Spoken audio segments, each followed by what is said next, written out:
Olá, seja muito bem-vindo ao programa Empresários em Destaque, um programa produzido pela Rádio Brasil, pelo portal SB Notícias e pela TV SB Notícias. Para anunciar no programa ou entrar em contato conosco para agendar entrevista, acesse o endereço que está aparecendo agora no seu vídeo.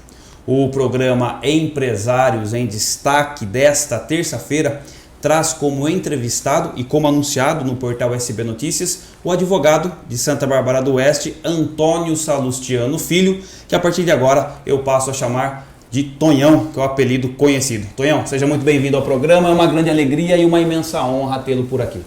Obrigado, a alegria é minha e a honra é minha. Você sabe que nós somos parceiros de longa data. De longa data, né, De Tonhão? longa data, é.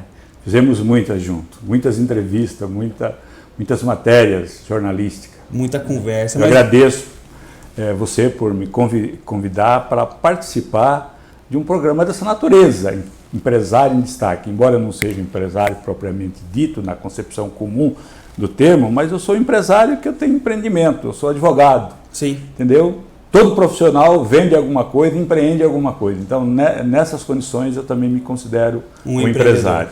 E é exatamente sobre isso, Tonhão, que eu quero começar aqui a nossa conversa. Você é um operador do direito e alguém que está nessa relação diária, né, com a justiça. E é exatamente sobre ela que eu gostaria de saber.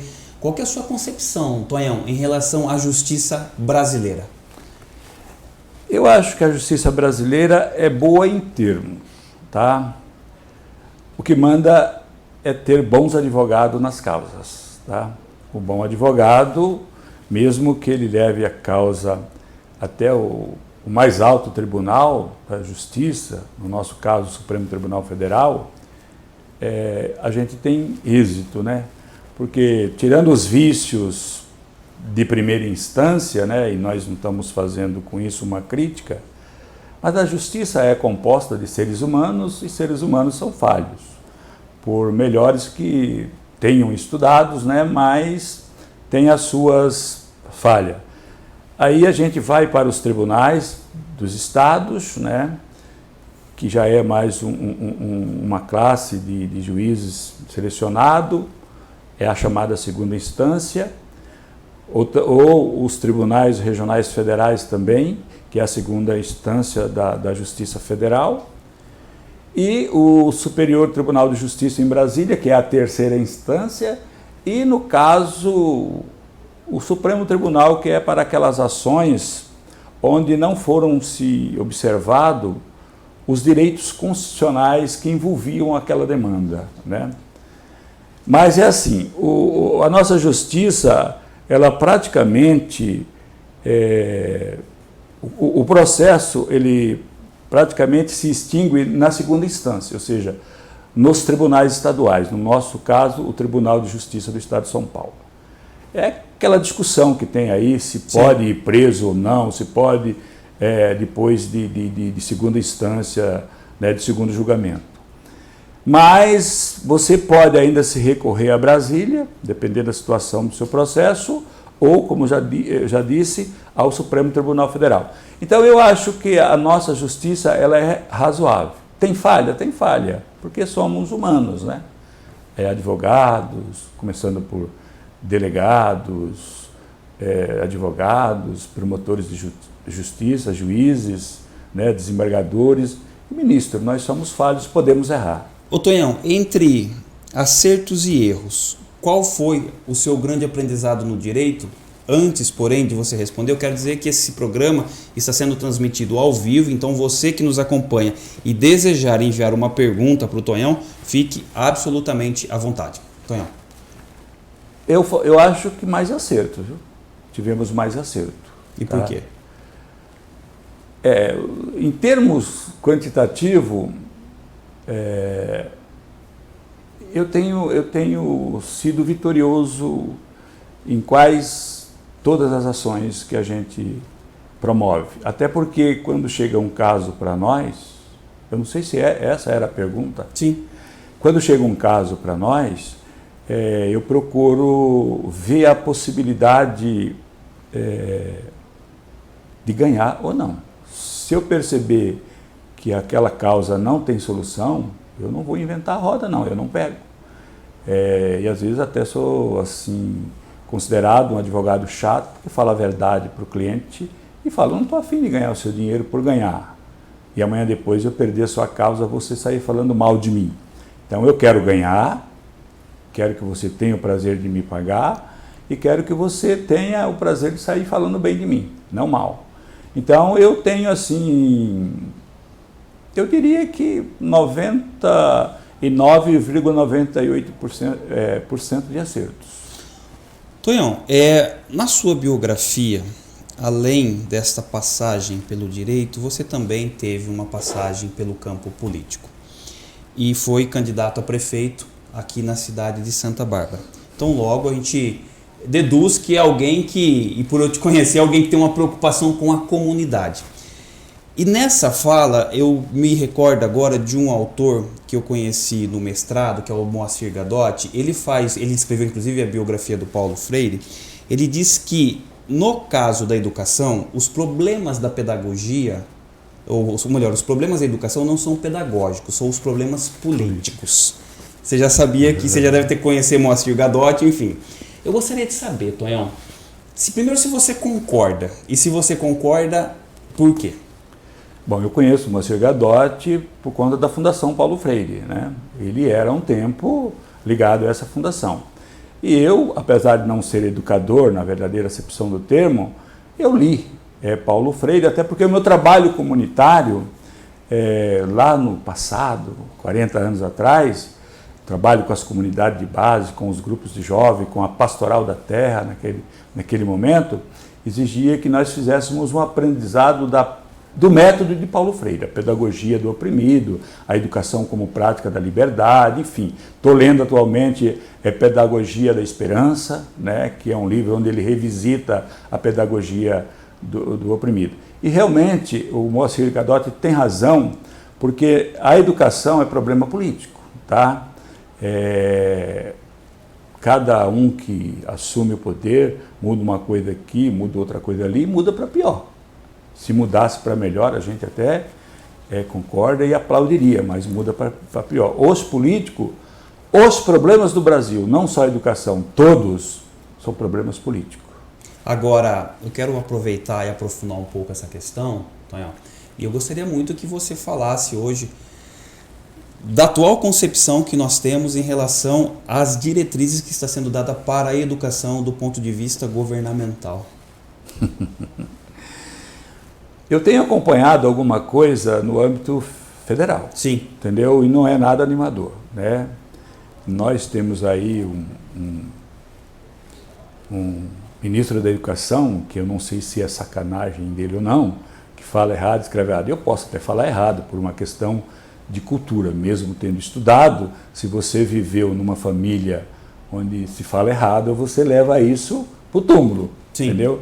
Isso eu aprendi com Marcos Banho, você já ouviu falar nesse Sim. linguista brasileiro, né? E ele tem feito aí coisas horríveis, né, para piorar a educação.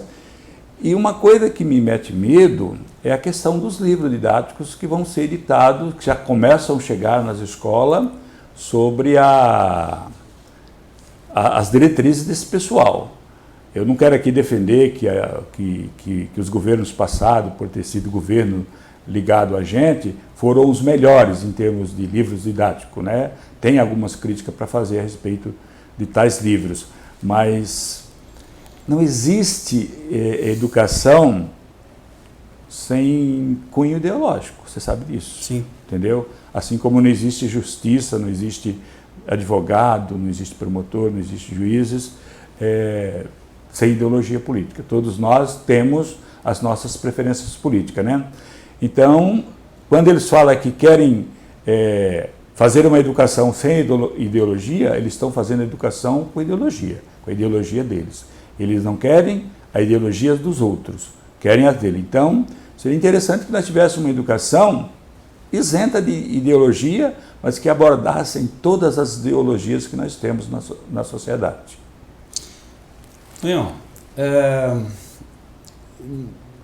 vou complicar um pouco a sua situação. Se hoje fosse lhe dada a possibilidade de ser ministro da Educação do Brasil, quais são as suas propostas, as suas diretrizes, no sentido de realmente fazer com que a educação seja efetiva e para todos? Adotaria o método de Paulo Freire, entendeu? Que é um método que ensina as pessoas a pensarem, tá? Não é um método decoreba, como temos hoje, que as escolas hoje ensinam a decorar, entendeu? Né? E não é culpa dos professores, né? É culpa do sistema político que faz com que seja assim.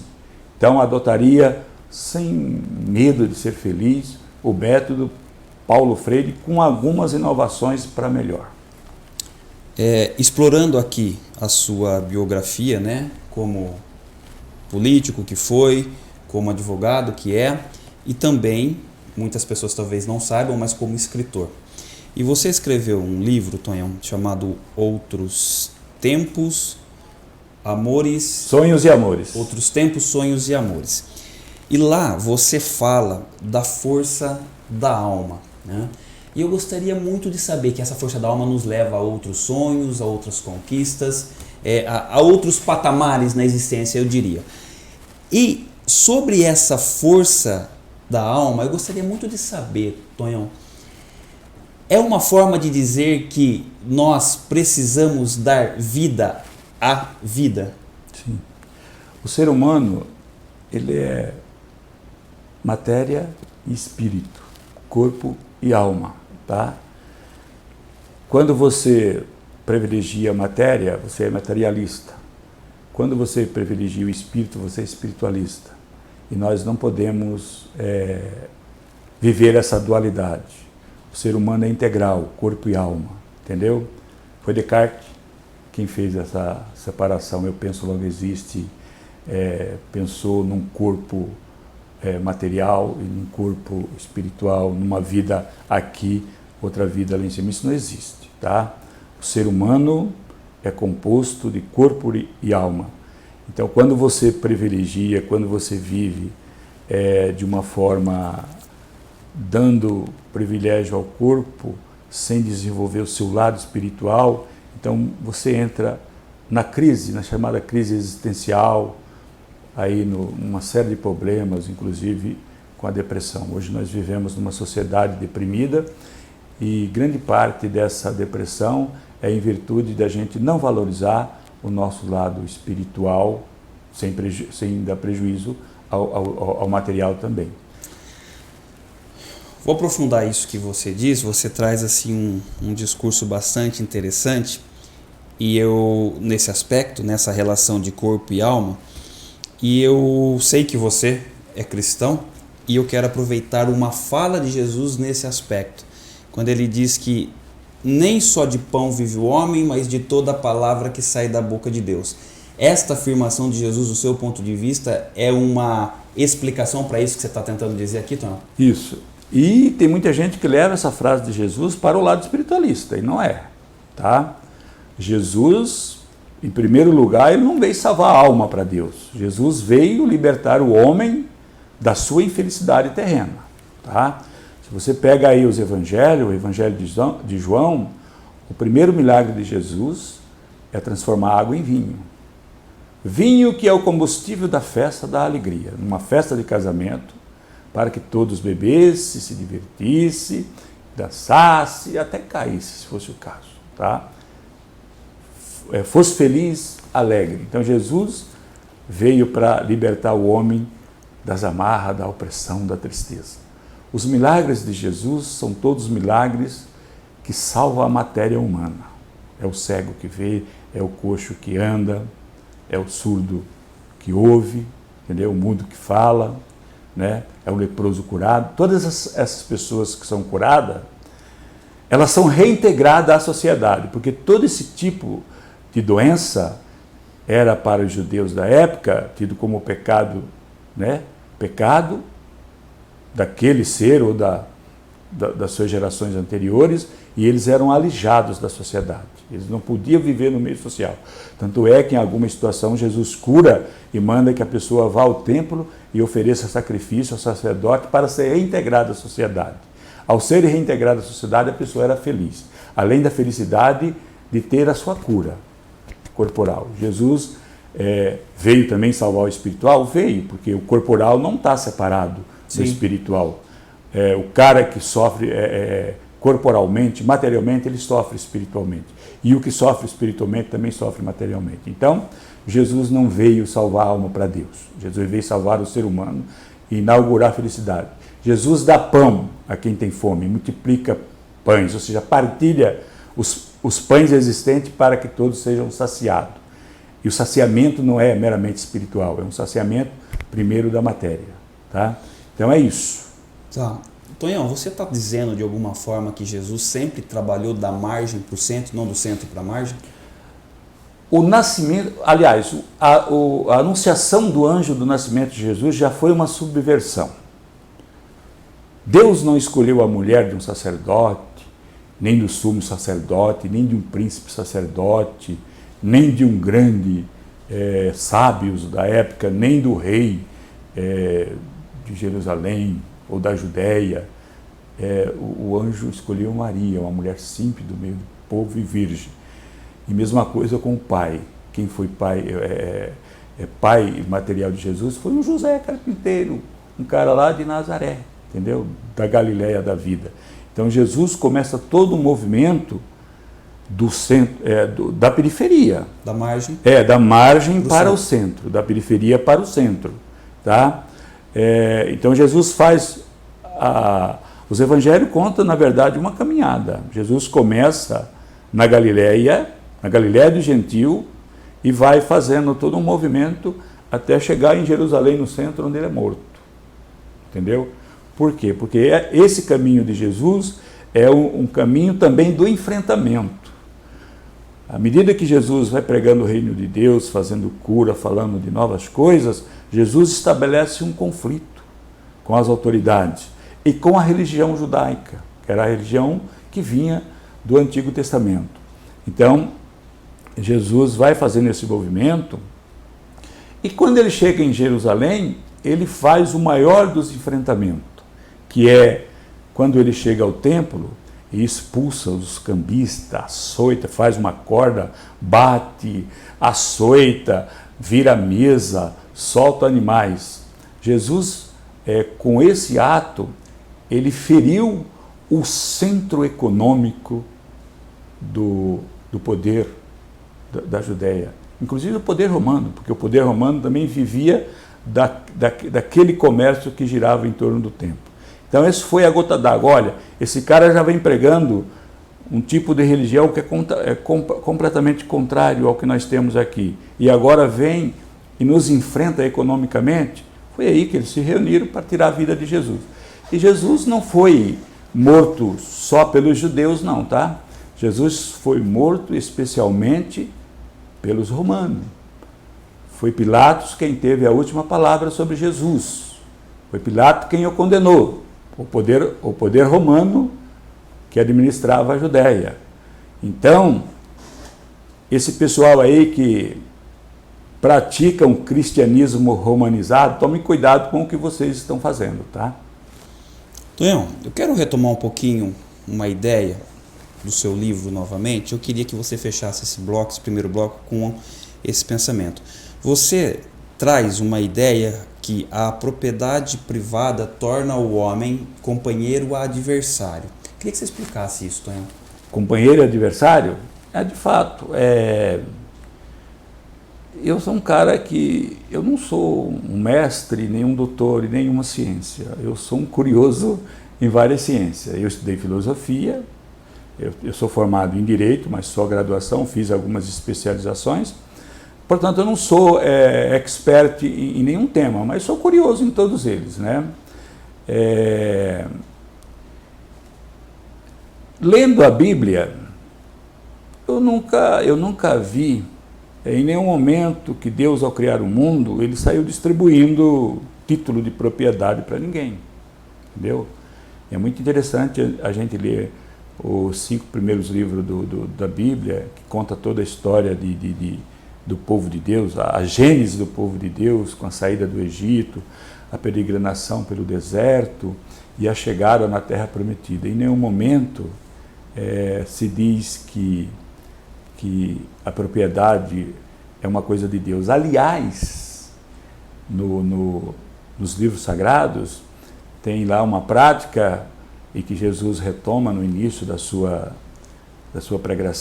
pregação, de que a cada 7 anos era ser obrigado a perdoar.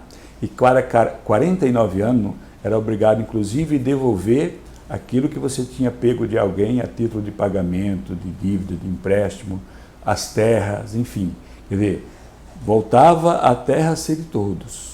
A terra é de Deus e de quem nela trabalha, né? Então, realmente a propriedade privada é um grande mal da nossa sociedade.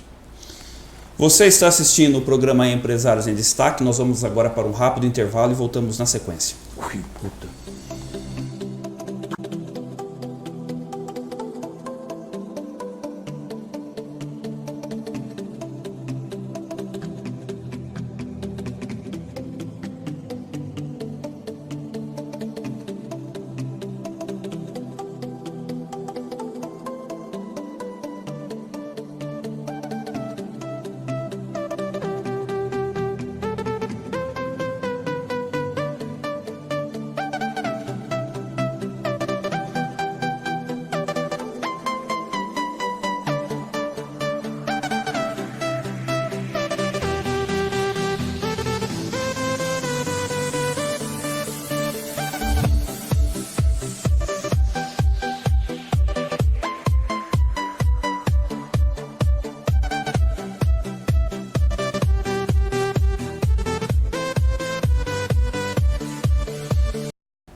Você está assistindo o programa Empresários em Destaque, que nesta terça-feira traz o advogado Antônio Salustiano Filho.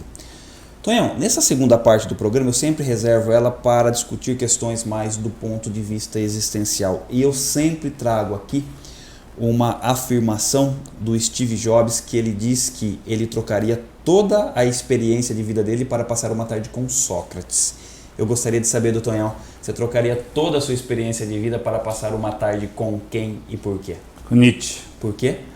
Porque apesar de a sociedade e às vezes muitos meio acadêmicos tê-lo como ateu, eu acho que é o mais cristão de todos os filósofos. Tá? Quando Nietzsche fala da morte de Deus, ele não está falando como ateus, ele está falando de que os homens mataram Deus com a sua prática religiosa. E, de fato, eu escrevi um segundo livro, que pretendo publicá-lo esse ano, no estilo meio nietzscheano, sabe? E lá eu vou retomar esse discurso da morte de Deus, dizendo que nós matamos Deus quando nós praticamos certos tipos de ritos religiosos, quando pregamos, né, uma visão distorcida de quem é Deus, de quem é Jesus, de quem é o Espírito Santo, enfim, quando nós praticamos as injustiças de homens sobre homens, quando nós fazemos toda a depredação da natureza, tirando dela tudo o que ela nos oferece, transformando isso em riqueza e devolvendo para ela o lixo. Entendeu? Então nós estamos matando a natureza que não precisou do homem para existir. Na Bíblia, no processo de criação, narrado no livro do Gênesis, o homem chegou no último momento. Foi o último ato da criação de Deus. Primeiro Deus criou todo o mundo, todo o universo, todo o planeta, com todos os seus bens, com todos os seus elementos, e por fim criou o homem à sua imagem e semelhança. Para quê? Para que o homem continuasse cuidando da obra da sua criação. Na ciência é a mesma coisa. A ciência provou que o homem é o último elo na relação, né, na teia de relação dos elementos do universo. E o homem chegou quando 99,98% já estava pronto. Então a natureza não precisa do homem. Tanto é que se o homem continuar devorando-a, exterminando-a, como está fazendo, num determinado momento, e talvez não esteja muito longe, e não estou com isso dando uma de profeta do agouro, a natureza pode dizimar toda a espécie humana da Terra e produzir um outro ser especial que a cuide como Deus mandou cuidá-la. Tá? Tonhão, voltando um pouquinho no conceito de política, eu me lembrei agora, a partir do seu discurso, uma afirmação do João Ubaldo Ribeiro, diz que a política é um ato de poder, é uma relação de poder. Queria saber, Tonhão, que poder é esse? Eu acho que a política, na verdadeira acepção da palavra, antes de ser um ato de poder, ela é a arte de lutar pelo bem comum. Tá? A arte de poder, ela se dá após esse estágio da arte do bem comum, quando nós vamos para os poderes, né, aí ela se torna um ato de poder, uma arte de poder, enfim. E às vezes poder bom e muitas vezes poder ruim. Tá? É usar aquilo para o bem da sociedade ou usar aquilo para o mal da sociedade, ou seja, para o bem de alguns e o mal para os demais. Então aí ela é uma arte de poder que a gente não deve preservar, devemos lutar contra isso. Eu sou mais a favor que antes da gente ser político de poder, sejamos políticos do bem comum. Eu, antes de ser vereador, eu fui um militante da comunidade. Tá?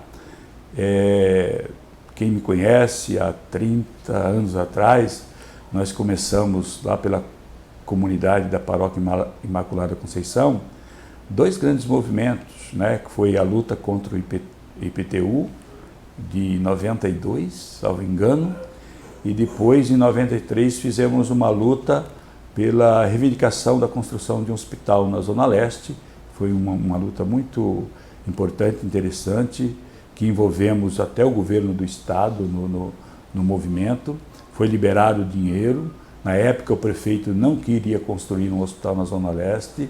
Nós fomos falar com o governo do estado e de lá veio ordem que a verba liberada era para começar um embrião do hospital, que é o Afonso Ramos. Então, e de lá para cá nós fizemos outras lutas. Só depois disso é que a comunidade falou, não, agora você deve ir para o poder para, estando lá, lutar em nosso favor. Foi quando eu me candidatei a vereador e fui vereador por 4 anos. Depois, briguei muito no poder, né, rompi com a própria comunidade que havia me elegido e não fui reeleito. Mas não me arrependo das brigas que fiz, inclusive do rompimento que tivemos lá atrás. O rompimento foi por uma causa justa e honesta da minha parte. Fui diretor do PROCON, aí foi a época que nós nos conhecemos, né? Onde eu procurei fazer um bom trabalho, ser um verdadeiro cidadão, porque a questão do serviço público é essa. Se o funcionário público não é um cidadão com consciência cidadã, ele não vai respeitar os demais que dele precisa como cidadão, entendeu? Então eu procurei ser um cidadão. Depois tivemos a felicidade de ir servir o governo municipal como secretário municipal. Eu fui primeiro secretário do Controle Geral, depois fui secretário do Meio Ambiente e por 75 dias eu fui secretário de governo, né, quando o prefeito da época foi afastado e o vice-prefeito assumiu. Eu, que estava já fora do governo, fui convidado a ser secretário de governo. Ganhei uma boa experiência, conheço os meandros da administração pública, né? Quer dizer, me qualifiquei. Porém, hoje estou cansado e a política não me faz mais a cabeça como nos tempos passados. Perdi, assim, um certo encantamento que tinha pela política institucional. E continuo fazendo política, continuo participando das comunidades eclesiais de base, que é o modelo de igreja que eu participo, né? Mas politicamente eu estou assim, meio que jogando a toalha. Tonhão, Eu gosto muito de fazer esta pergunta aqui para todos os convidados que sentam aí, até para eu ter a oportunidade de observar como o convidado concebe a existência humana, e eu vou fazer para você também. Antônio Salustiano Filho, para você, o que é a vida? É um tanto quanto difícil você fazer assim um diagnóstico com palavras do que seja a vida. Para mim, é um curto espaço de tempo, de uma existência biológica que vai desde o processo da fecundação, gestação, nascimento, até o momento derradeiro, quando acontece a morte. Daí a vida passa a ser vivida na segunda dimensão, que nós não conhecemos. E até hoje não veio ninguém do lado de lá para falar como é, né? Mas eu acredito na vida pós-morte, né? Apesar de ser meio que um estudante da ciência, e diz que todo cientista é ateu. Eu não sou ateu. Eu acredito muito em Deus, em Jesus Cristo, nos santos de verdade, porque tem muitos santos falsos na nossa igreja, infelizmente, né? E eu acredito nisso. Então, para mim a vida é isso, né? Agora, viver é passar por essa experiência, né? Biológica, psicológica, espiritual, enfim, viver isso com intensidade, né? Ou, para outros, viver de qualquer maneira, como se fosse aí um vegetal sem sentido, né? Eu acho que a gente tem que dar sentido para a existência. E o sentido para a existência é esse viver para o outro, com o outro para o outro, né? Eu até hoje sou pobre, trabalho para comer, não tenho uma casa para morar, porque sempre vivi em função dos outros. Tonhão, o tempo passa muito rápido. Nós já estamos aqui há meia hora, já estamos nos encaminhando para o final desse programa. Eu gostaria muito que você fizesse as suas considerações finais em relação a tudo isso que a gente conversou. Olha, faz tempo que eu não me deparava com um microfone ou com uma câmera, né? Até no início me senti um pouco inseguro, tá? Não sei se correspondia às expectativas que esperavam de mim, mas procurei dar o melhor de mim. Agradeço a você e a casa, a emissora, por ter me concedido esse espaço, e dizer que podemos vir em outras ocasiões falar de outros temas, que não seja o existencial, né? Mas tudo perpassa, né? Tudo está interligado, como Sim. diz o Papa Francisco. Então você não pode falar do existencial sem não tocar no político, no econômico, no social, na questão da fé. Enfim, é isso. Agradeço, muito obrigado. Antônio Salustiano Filho, mais uma vez, obrigado, saúde e paz. Tá, beleza. E volte mais vezes, não precisa ficar tanto tempo assim distante da gente. Pois é. Você acabou de assistir mais uma edição do programa Empresários em Destaque. Fique atento aos nossos canais para receber outros conteúdos. Um forte abraço e até mais. Beleza.